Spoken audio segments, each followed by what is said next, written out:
do you have a game one starter? Yeah, Walker's going to start game one.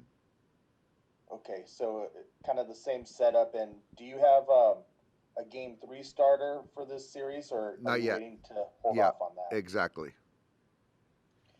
Dave, in the years past, Clayton has been asked to come out of the bullpen for a variety of different reasons. Do you see that scenario coming up in the next two rounds if you're able to advance? Um, well, I think that if he starts game two, it's game seven is would be regular rest. So I don't know. I think that right now we're just kind of more in the state of he's going to start game two, and we'll see where we go from there. Okay, thank you. Yep. Next question's from Alana Rizzo. Go ahead. Dave, you guys have been so solid in all of the games you have played so far this postseason, and I certainly understand that you take every opponent as a formidable one. But how do you make sure that there's no complacency or expectation because you haven't necessarily had that much adversity, I guess? Well, I think to the complacency question, when you're in the league championship series, I don't think that there'd be complacency. I think that we've been playing good baseball over the last month with the various types of opponents. And I think our guys do a very good job of just kind of really focusing on ourselves playing well while preparing for whatever opponent it is. How pleased are you with the way that you guys have maintained a very business-like mindset? And while you're celebrating the boxes that you check along the way, you can tell by listening to your players that they're not satisfied with what you've accomplished so far. Yeah, there's certainly a balance. You've got to enjoy the ride, the moment, the small victories, whether it be in a game or winning a baseball game. But our goal is very clear, and we have 8 more wins to do that. And it comes with staying focused and playing good baseball. So, every single player understands that. You know your opponent, obviously, in Atlanta. What makes them dangerous this year? I think that, you look at their offense. I think people speak to their offense initially. It's a very balanced offense. They can slug you. They're aggressive on the bases. They catch the baseball defensively, and they can pitch. And they got a strong bullpen. So they check a lot of boxes. It's gonna be a fun series. Thanks, Dave. Yep. Next question's from Ken Gurnick. Go ahead.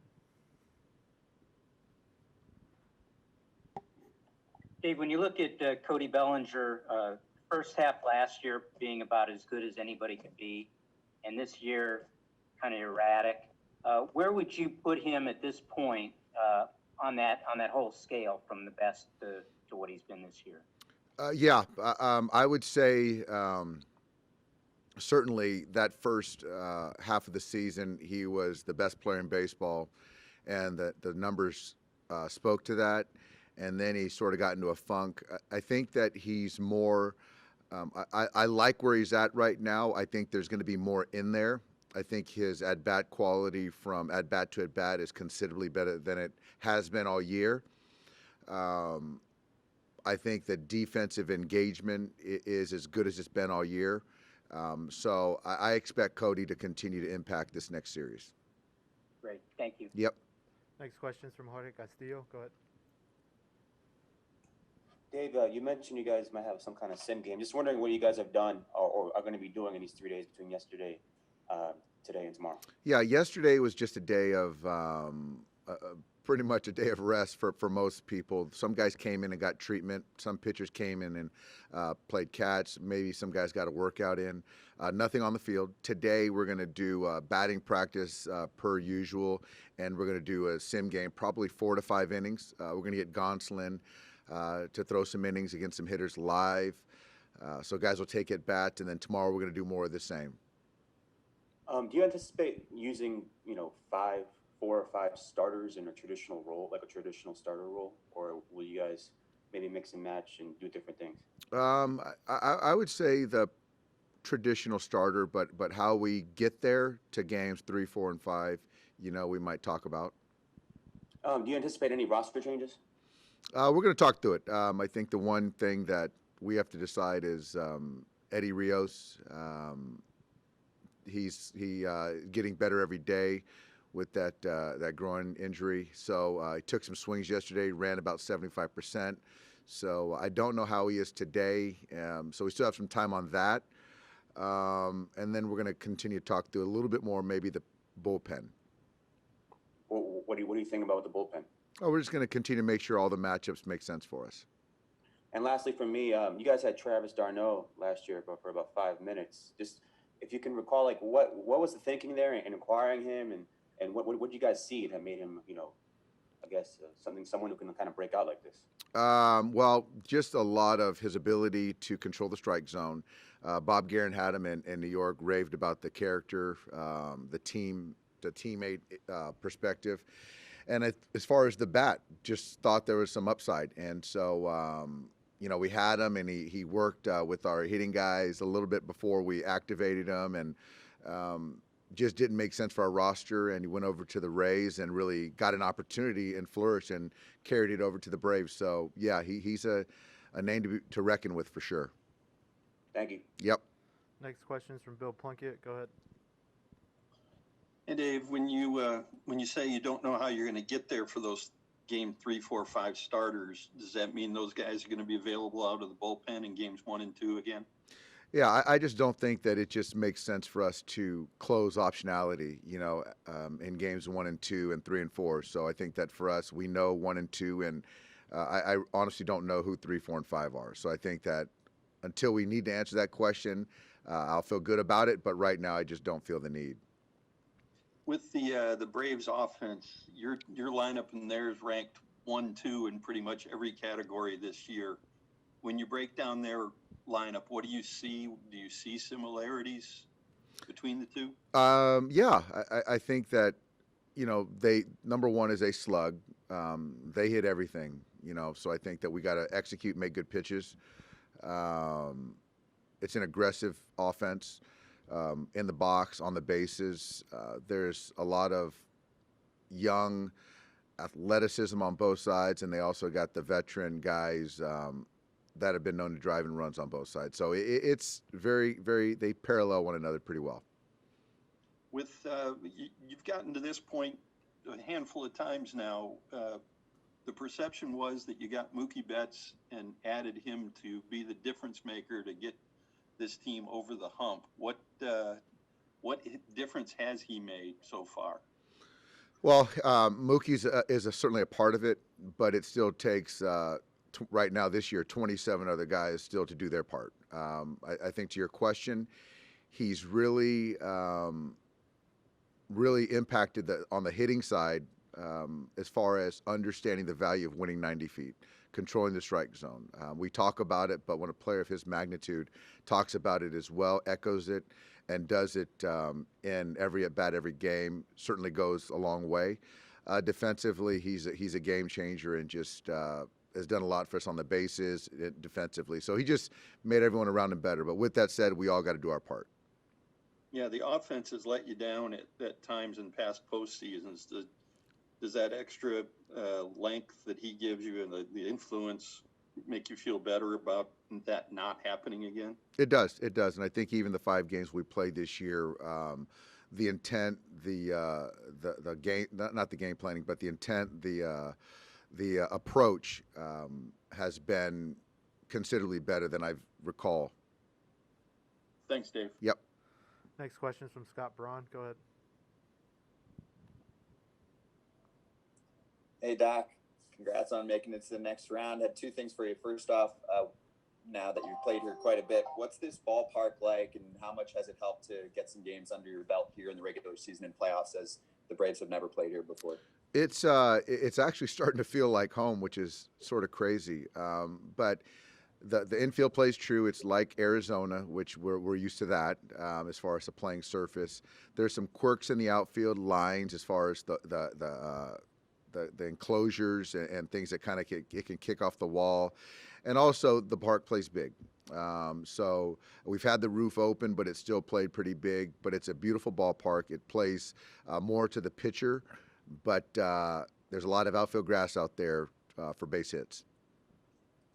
And then secondly, I just wanted to ask you about, now you've got Acuna and Betts as the leadoff hitters for both sides. So how annoying swing? Is it a dynamic kind of player like that with power and speed and everything else? I mean, you have one of your own, and also just wanted to run through why you think both of those players are so successful in the leadoff spot specifically. And I know, there's a little story to the background of Mookie in the 2 spot a bit and then finding home again leading off. Well, they both impact the game in every aspect, in the box, in the field, on the bases. They're both energizing players that players gravitate towards, fans gravitate towards. Having them at the top, taking potentially 5 at bats or getting the most at bats on your club, and kind of igniting, setting the tone. They both do that for their clubs. Yeah, and Brian over there has a guy in Ronald, and I have a guy in Mookie. So it's going to be fun. But there's a lot of other players that are going to have to play well for each team to win. Next question is from Mike DiGiovanna. Go ahead. Thanks. Hey, Dave.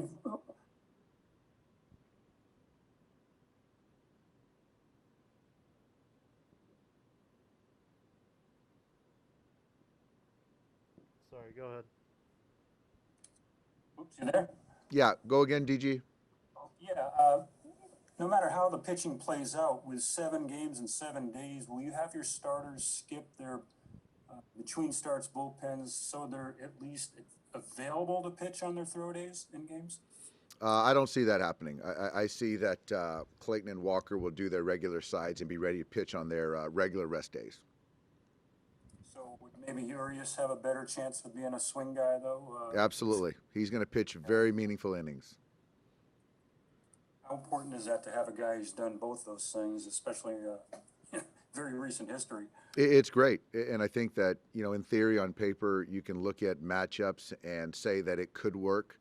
But until you really do it, and you have to take the player, certainly's mind and experience has got to be a factor. And Julio's done it. He's had success in all roles, so makes us feel more confident.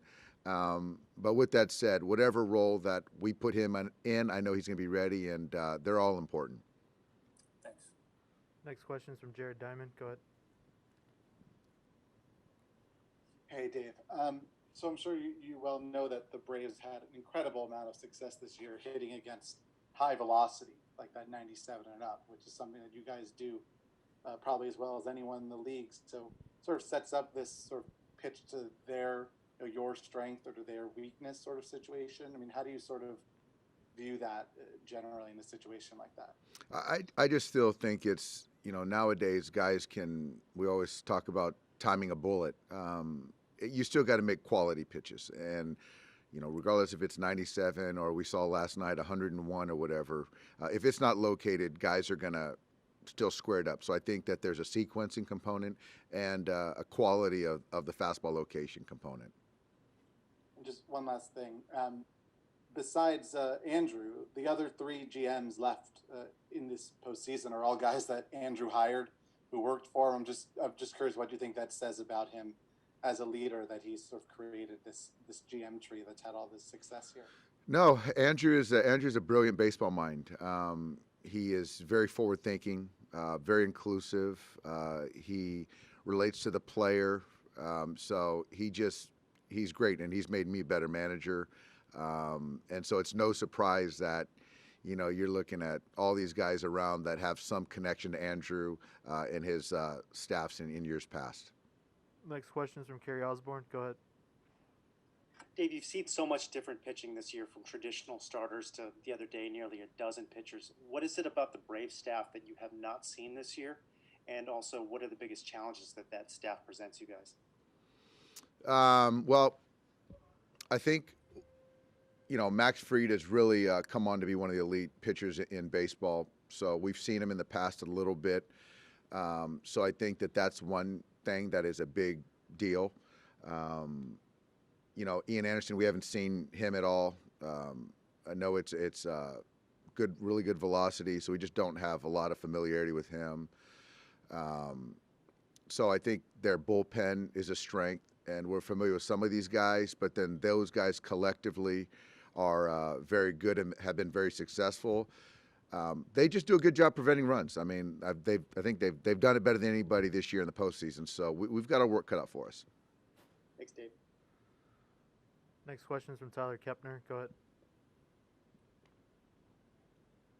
Yeah, Dave. You guys had a lot of starters last year who didn't return. Ryu and Bill and Maeda and Stripping, and your pitching got even better. How did you sort of fill those roles, and why were you guys comfortable moving on from some pretty good pitchers with staff that could be even better, I guess?